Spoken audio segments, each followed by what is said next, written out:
Yo, Joe, Phantomaniacs, and welcome to the newest unboxing here on the Needless Things YouTube channel. I am simultaneously thoroughly annoyed and very excited because I'm about to open from the first wave of G.I. Joe Ultimates from Super 7, the Cobra B.A.T.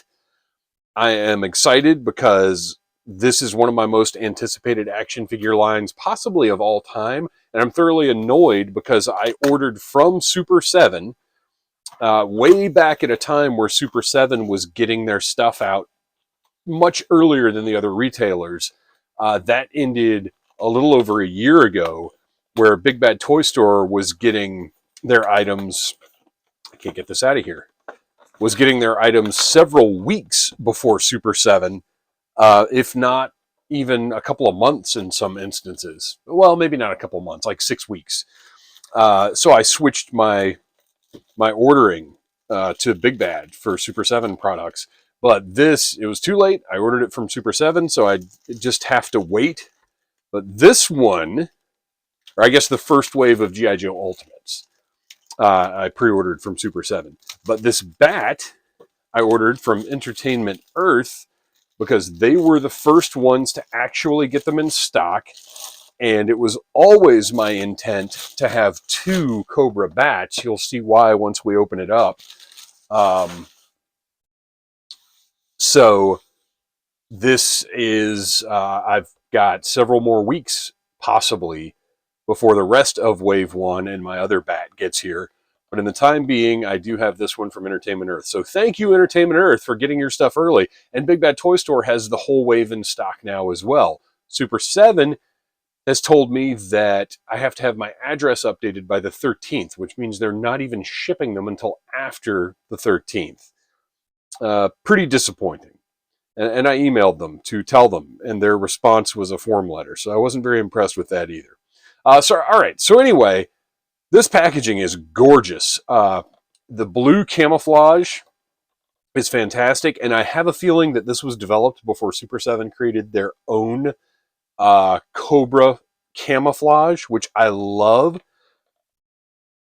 It's a unique thing, and they actually did a reaction figure of in the Super 7 created Cobra camouflage that I think is a really cool special item. But this is just a standard blue camouflage, but if you look, you can see the metallic blue and then the black in front of it, the red embossed Cobra logo. This is my favorite Super 7 Ultimate packaging so far. Look at this cool, like, plate on the side and all the wear that they've got in there. Whatever this, if I could only decipher this coding. GI Wave 1, BAT-01.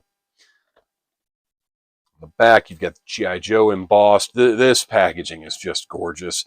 I've got like a dog tag design here. Cobra B.A.T. You know, I just threw out all of my Super 7 packaging, and it's going to be a struggle to throw out. Like, I might have to keep, I didn't mean to bonk the camera there. I might have to keep the Joe packaging, just because it's Joe.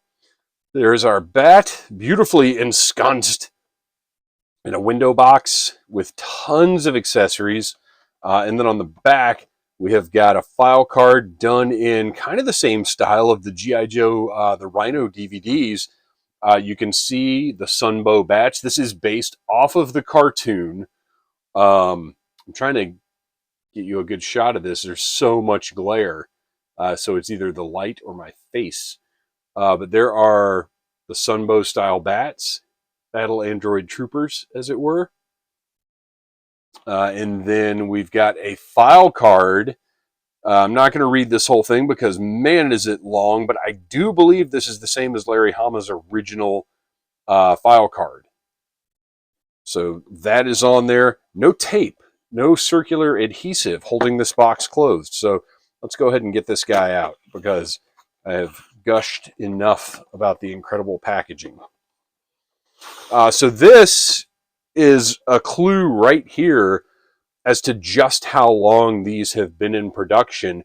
This is the old style Super 7 box where the cardboard is connected all the way around the plastic. so it's difficult to get the plastic in and out of this. Newer Super 7 stuff, this is actually a flap up here at the top, so you can slide the plastic out of the cardboard. So that means this should have been out a long time ago, which, I mean, we know that. So we've got one tray in the top with the figure and some accessories, one tray in the bottom with even more accessories, and the beautiful G.I. Joe explosion burst in the back of the packaging. This is, okay, this is huge, and I just want to take a second to acknowledge it. Super 7 is my favorite toy company. As I unfortunately have to say every time, they have their flaws. But G.I. Joe is my favorite toy line of all time. So right here in front of me, and yeah, I've got plenty of G.I. Joe reaction figures, and they're awesome. This is something else. And so I have, from my favorite toy company, the greatest toy line of all time, this is a huge deal. I love this. I'm so happy to have this in front of me, and I hope it delivers on the level I'm expecting. Now, I did review the San Diego Comic-Con exclusive bat, the blue comic book style bat, and we'll be doing a little comparison there between the two, so you guys can see that. But this is, this is official for real. The first wave. I don't know. There's just something different and special about getting this one, and I cannot wait to get the rest of the wave.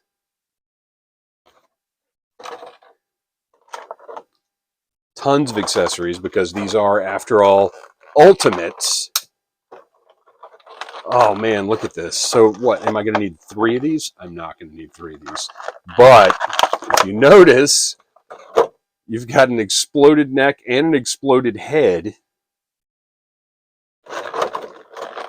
Battle damaged arm, which, how is that going to work? Interesting, interesting, interesting. Lots of hands. I can already tell you the silver finish on this plastic looks absolutely fantastic in person. No ties holding this guy in place, so I appreciate that.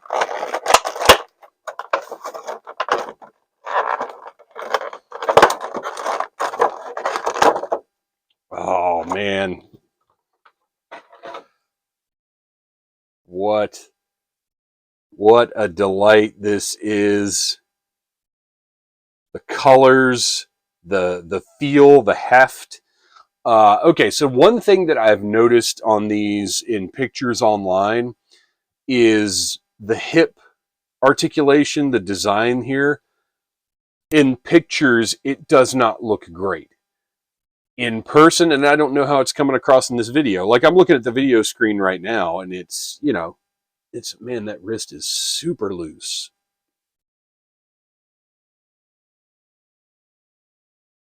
That is super loose, but does not want to come out. I'm going to leave that alone for the moment.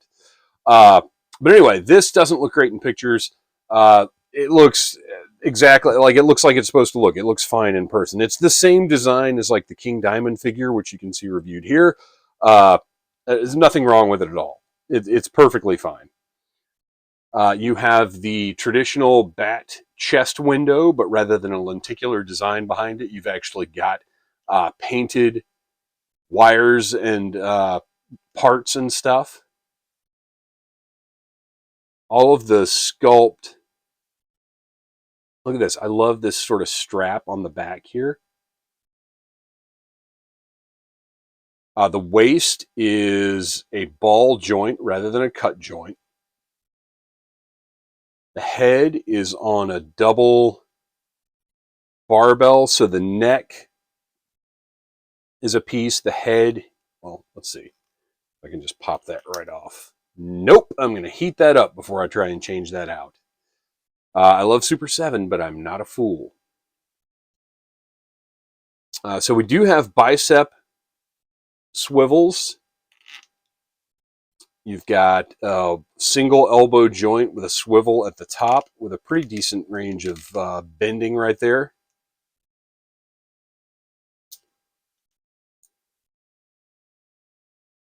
Everything's moving nicely. Hips are good. And the cool thing about this hip articulation is these figures can be in a seated position.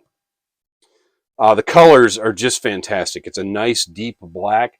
That bright yellow looks great. And the silver, like I said, it has a real, look at this cracking. This isn't great. I'm not a big fan of this. I don't know exactly what that is. I don't know if it's part of the machining process. Well, there is no machining process. I'm treating this like it's actually aluminum. I don't know if that's the paint or what the deal is with that, but that, if you can see what I'm talking about, the sort of scratches and stuff on the metal parts, like on the shelf, I'm not even really going to be able to see it, but it's there, and it honestly shouldn't be. And it is not present on these shin pieces. Gosh, this bright yellow looks so good. The color combination of the black, the silver, the yellow, the red is just striking and wonderful. It looks great. Silver belt buckle looks awesome.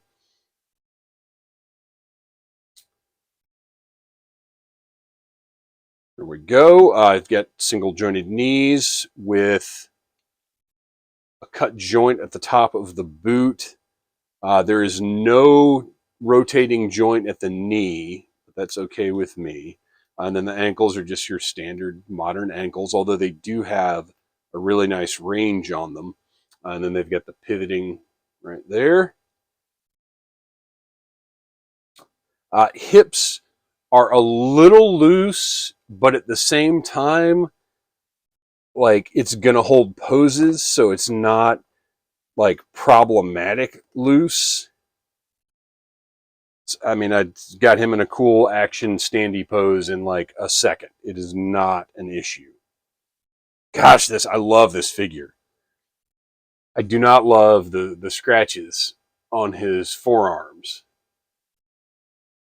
but I love the figure. Okay, so just real quick, so there's this guy, and then here is the comic book counterpart. Now, what you may notice is the comic book version actually has different forearms because the design was different in the comic books. I thought that was a really nice touch to get in there. And also has a very different uh, headpiece. He's got more of a thin headpiece, different head. He's got more of a thin on top. The visor is shaped differently, contoured differently. The vents, he's got 4 instead of 3. So different head, different arms. This backpack does not come with the regular version. And obviously color-wise, quite different. So absolutely worth having both of these. So now that we've taken a look at the figure, I love this. People talk about the articulation of Super 7s. To me, it's as good as I need it to be. Like if I can get something in a cool actiony pose like this, like how much more do I really need? I love this. All right, let's put him off to the side, or put it off to the side. We have the standard issue BAT backpack. I've got silver clasps that we're going to find out right now if these work better than the one on the comic book version. And it looks like the answer is no. It has the same. Well, I don't know. No, actually,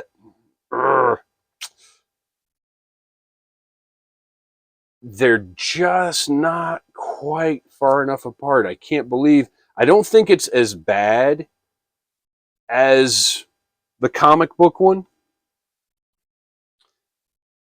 but they should be just like a millimeter further apart.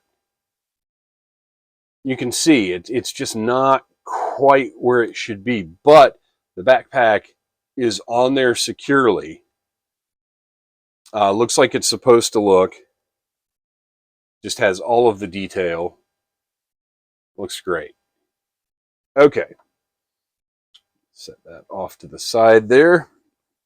And then we've got our standard issue bat parts. You've got the claw,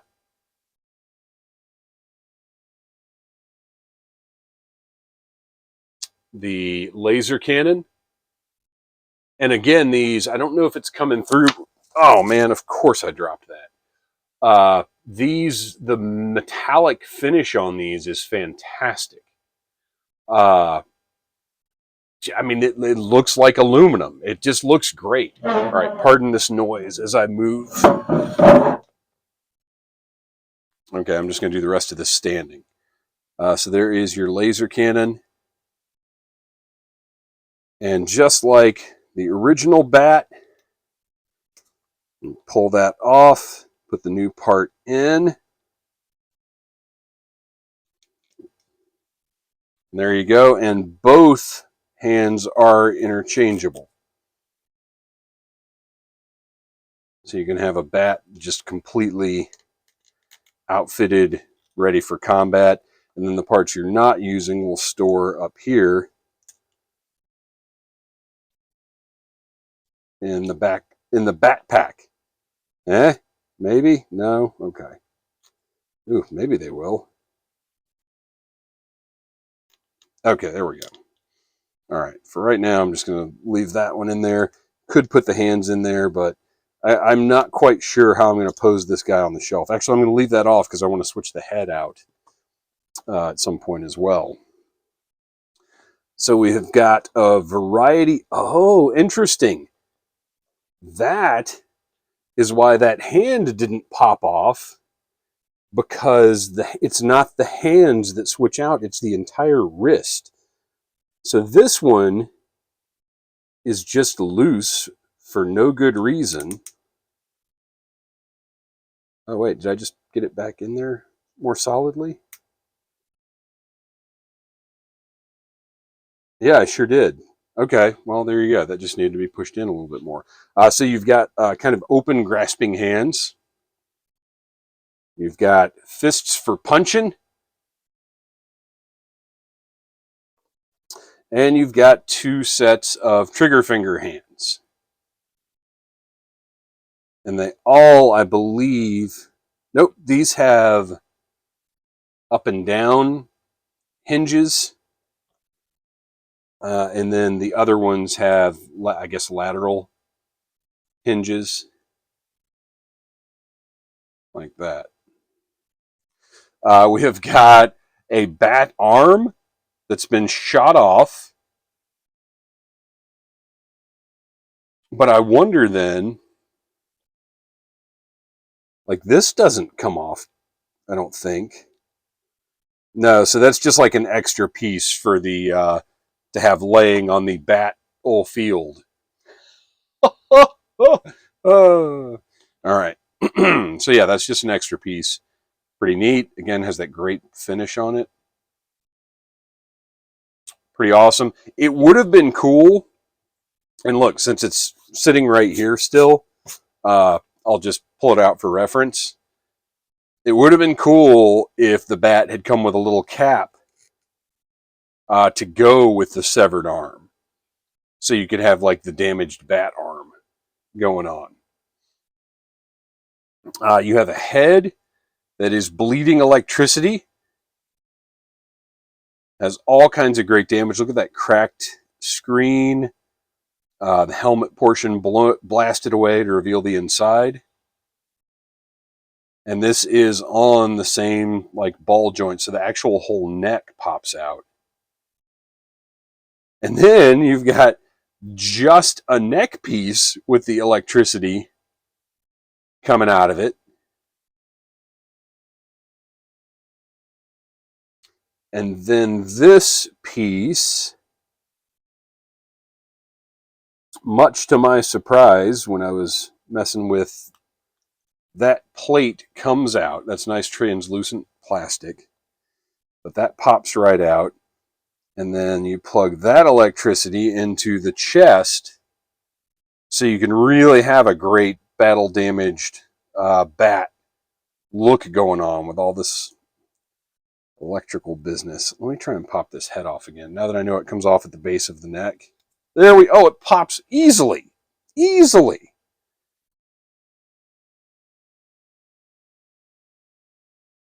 Might be hard to get this one in with the electricity. Oh, there we go. Pops right into place. That was fantastic. I did not expect that to be so easy. All right. So now we've got that. Put that in there. You've got your damaged bat just getting ready to explode and probably take some Cobra Troopers with it. And then finally, you've got a nice sunbow, a little bent up at the top here. I'm going to have to heat that up. Or just bend it back into place. I've got a nice sunbow laser rifle. Flat black, great sculpting, looks good. And then a sunbow laser pistol. Also just a little bent, but there, it's fine now. Very simplistic. And then that is going to go into the holster. I would love to have a dozen of these, but at $55 a piece, that certainly isn't going to happen. But two, so I can have one battle damaged and one not. I'm going to make that happen because it's G.I. Joe and I love it. Oh, and here's that weird little component that's on all the bats. So there it is, Super 7's Ultimate Battle Android Trooper from Wave 1 of the G.I. Joe Ultimates. I am overall ecstatic. I wish that really this is my only issue is the scratching on the forearms here. Other than that, the figure looks fantastic. And you know, once I put it on the shelf, I'm not even going to think about those forearms. Yeah, it's. I'm not saying it's okay, but I'm just not going to care. So I cannot wait to get the rest of these figures. As soon as I do get them, they will be reviewed here on the Needless Things YouTube channel. So like, subscribe, share, tell your friends about Needless Things. Come back for more toy reviews each and every week. And until next time, Cobra. Smash that like button if you like Needless Things.